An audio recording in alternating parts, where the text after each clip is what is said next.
Bila saya baca artikel tu, tak tahulah untuk saya membenarkan atau yakin terkait dengan Sons of God. Sebenarnya penipuan yang mereka buat bukan The Solomon Temple, tetapi mereka mengalihkan nama Nabi Sulaiman jadi pertaruhan dan percaturan.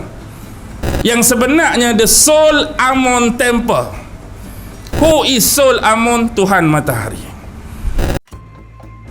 Hak muliakan bintang, hak muliakan matahari. Ada lagi tak orang muliakan matahari, muliakan bintang? Ada lagi tak? Muliakan matahari, muliakan bintang. Baik tuan-tuan, isu Tuhan Matahari ni lama dah. Dan saya baru dapat satu artikel bila saya baca dan selami isu tentang akhir zaman, yang mana kumpulan-kumpulan Zionis sedang rancak nak membina apa yang dikatakan The Solomon Temple, betul? Solomon Temple, Haikal Sulaiman.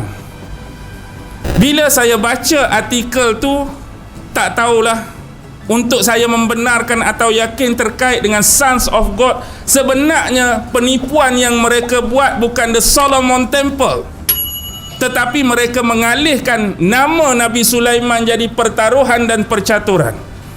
Yang sebenarnya The Sol Amon Temple. Who is Sol Amon? Tuhan Matahari.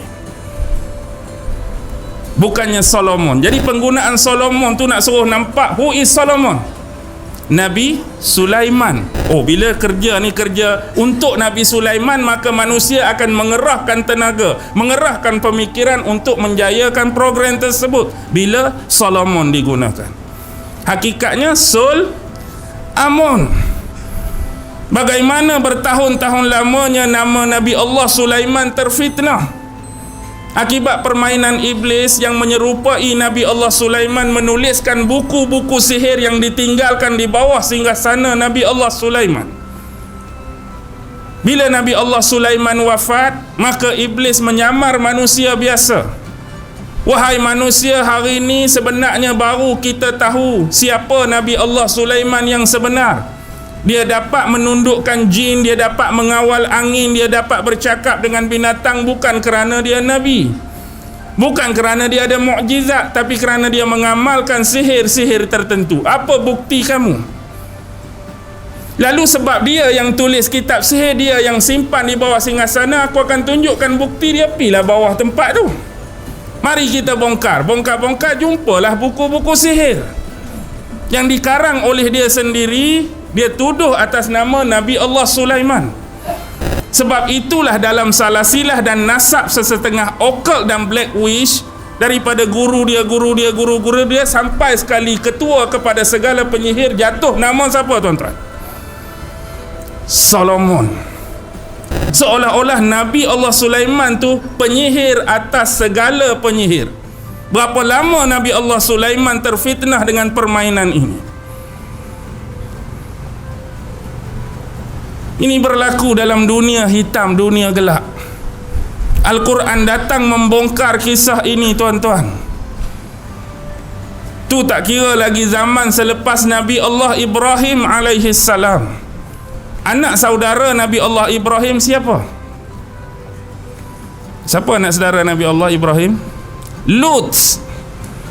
Bila sampai di Kanaan, Palestin dahulu, Palestin kuno, mereka berpisah. Nabi Allah Ibrahim tetap di Palestin dan Nabi Lut ke negeri, kalau istilah hari ini, Sodom and Gomorrah, kan? Sodom and Gomorrah. Kalau di Itali itu apa dia? Yang ada kes yang lebih kurang sama, hak meletus gunung berapi tu, di Itali itu nama apa? Pompei, kan? Ingat sejarah Pompei? Ke malam ni baru dengar Pompei? Sejarah Pompei. Baik, tu di Itali. Sekarang kita tengok umat-umat di sana, apa dia punya perangai? Apa dia punya perangai? Perangai dia ialah perangai songsang. Naluri dia jadi berlawanan. Jadi tak apa kita panggil tak natural macam biasa. Biasanya seorang lelaki akan meminati wanita, wanita akan cenderung naluri dia pada lelaki. Tapi geng-geng Gomorrah dengan Sodom ni, lelaki minat lelaki, wanita minat wanita. Jadi terbalik dia punya nafsu. Jadi bila ini berlaku kepada zaman Nabi Allah Lut sentiasa mendakwahkan mereka agar mereka kembali kepada fitrah yang asal dari sudut sosial dan kemanusiaan. Maksudnya lelaki pasangan dia wanita, wanita pasangan dia lelaki. Bertaubatlah kamu sebelum datangnya azab daripada Allah. Tapi mereka tak mau dengar.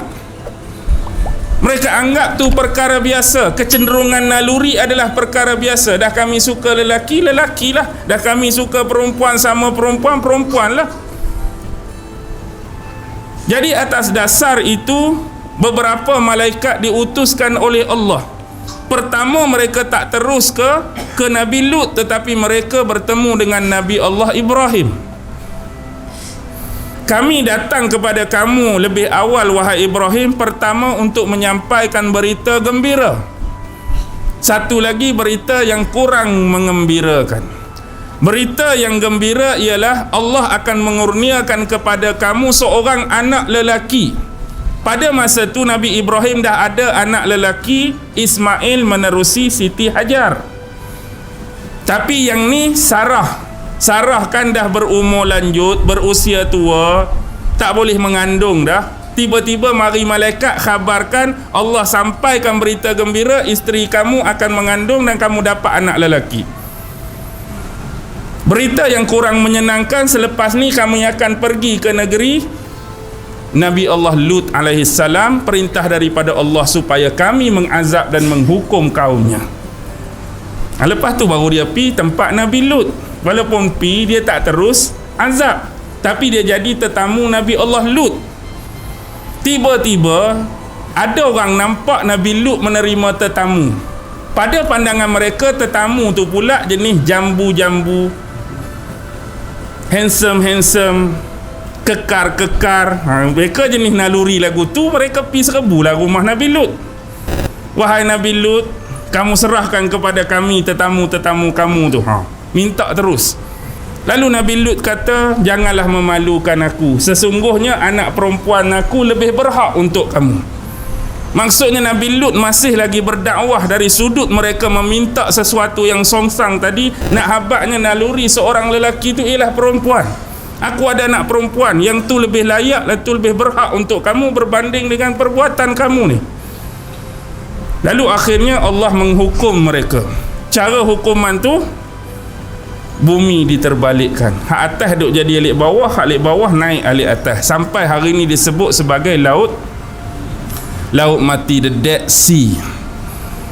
Yang dikata mempunyai kandungan garam yang agak tinggi kan. Maksudnya siapa tak kerti berenang pun akan terapung. Konon-kononnya lah, betul ikut. Saya tak pernah sampai sana. Jordan pernah sampai, tapi Dead Sea tu tak pernah sampai.